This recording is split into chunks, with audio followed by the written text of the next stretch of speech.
Automated Database Object Model, ADOM, ID Factory Client. The ADOM framework operates 100% through auto-generated SQL stored procedures. Super efficient custom 4XML Sprock syntax is the most efficient query mechanism in existence. Both selects and saves pass fully hierarchical relational XML data to and from the database.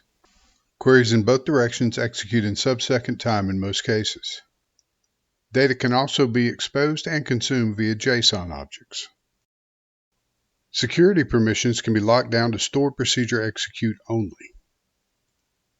No inline SQL means no potential for SQL injection attacks. Built-in ADOM security model locks data down at the column level. Why the ADOM framework?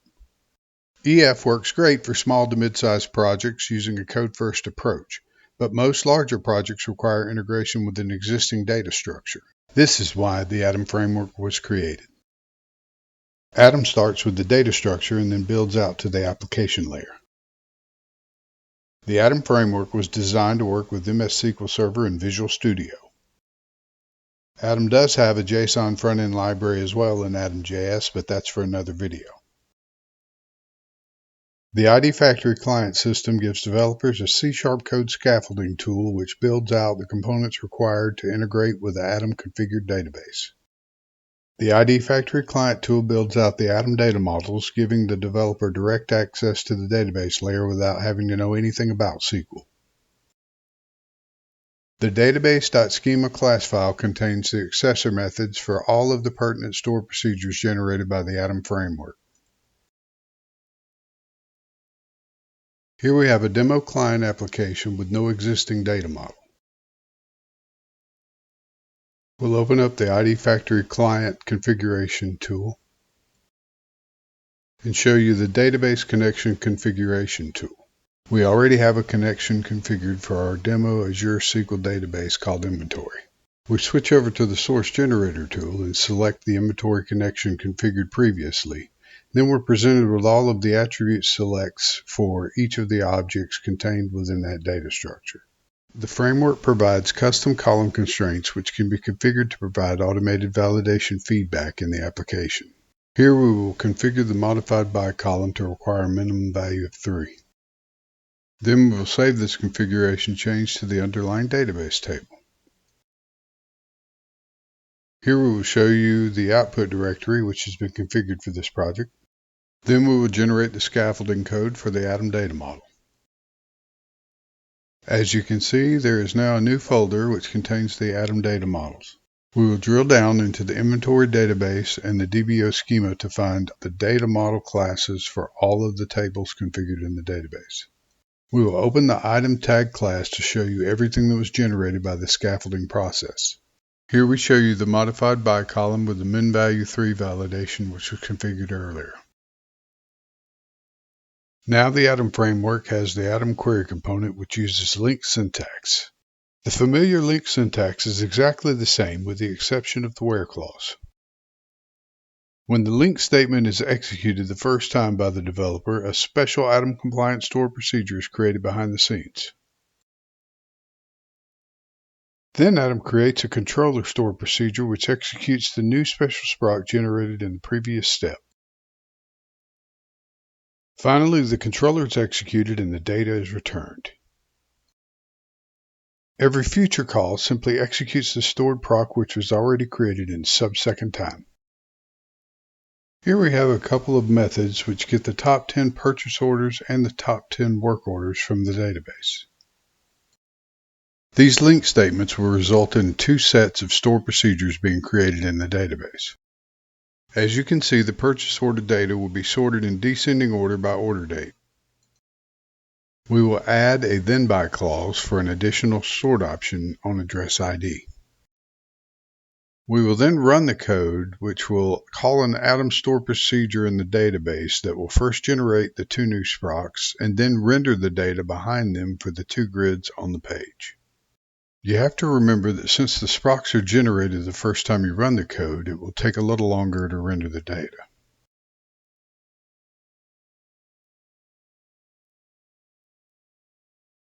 Now we will go back in and modify the then by clause, and as you can see, IntelliSense is picking up on all of the components within the purchase order object.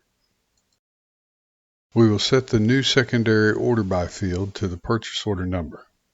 Then we will rerun the code again, and the first store procedure will regenerate since a change was detected. However, the second proc will not regenerate, but rather just return the original sproc's data. As you can see, that time didn't take as long. What actually happens inside SQL Server with the ADOM query automation? The link-like statement is converted to SQL parameters and passed to an ADOM store procedure. The ADOM store procedure generates an ADOM special proc and controller. The controller is executed and the data is returned as XML. Here you can see that we're using a pure Azure SQL DB for this demo called Inventory. We're going to drill down into the store procedures so that we can find the sprocs generated in the previous steps.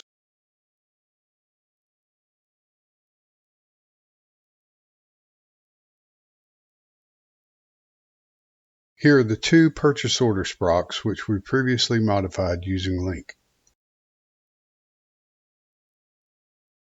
The first sproc is an ADOM compliant XML procedure that renders the object list.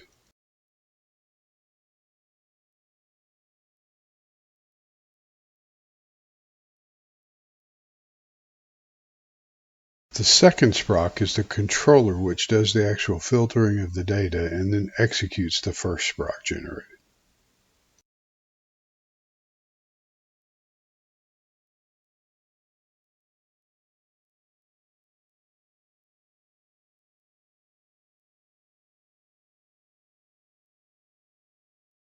Now we will execute the controller sproc directly and you will see that it renders in sub-second time even in a low-tiered Azure SQL DB.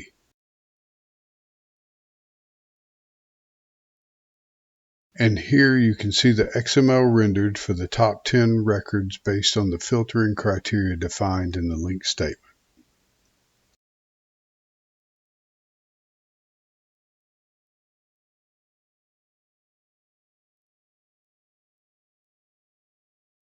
Why ADOM store procedures are so much more efficient than standard T-SQL selects.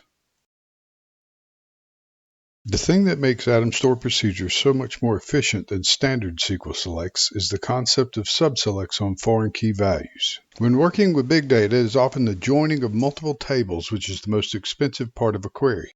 ADOM store procedures use custom for XML syntax with subqueries on foreign key columns instead of joins. Based on the object structure, the subselects are usually made on primary key columns of the child tables. And the framework automatically indexes foreign key columns for you, so your database is automatically tuned to the structure of your objects. For more information, you can contact us at info@intelligencedesigns.com.